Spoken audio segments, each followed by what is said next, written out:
Yes. Thank you, Ned.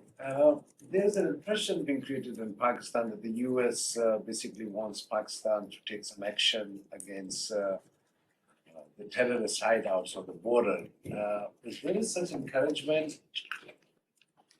This is a threat that Pakistan itself faces, going back to what I was telling your colleague just a moment ago.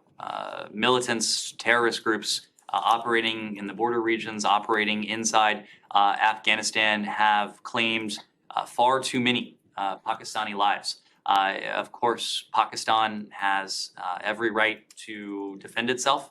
This is ultimately, in some cases, a shared threat to the region, and it's one we take very seriously, as do our Pakistani partners, of course.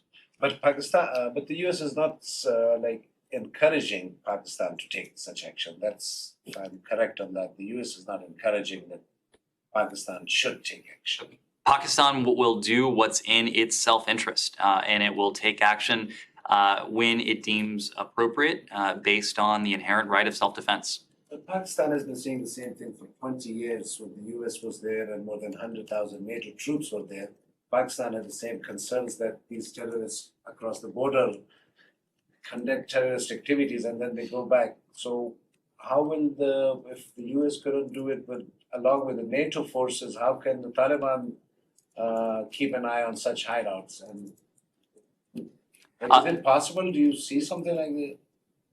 It's clear that this has been an enduring challenge. It's been an enduring challenge for the United States, for NATO, but certainly for Afghanistan's neighbors, who have often, most frequently, been the victims of attacks that have emanated from Afghanistan. Pakistan is a close partner, a close security partner. We work closely together to do what is appropriate to confront shared and mutual threats, as well as shared opportunities. But I'm not going to speak to any plans or operations that the Pakistanis may be taking or contemplating. Just one more thing on the same lines. If such thing were to happen, the US is aware that on both sides of the border region, there are mostly Pashtun population, and this could lead to a severe warlike condition between this ethnicity as well. I'm sure the US is aware of that, right?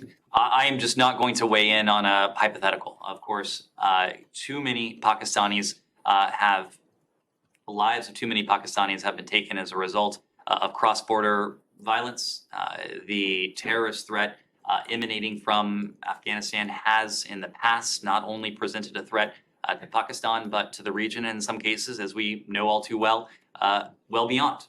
So these are questions for the Pakistani government. We are a partner to Pakistan, but ultimately its decisions are its decisions.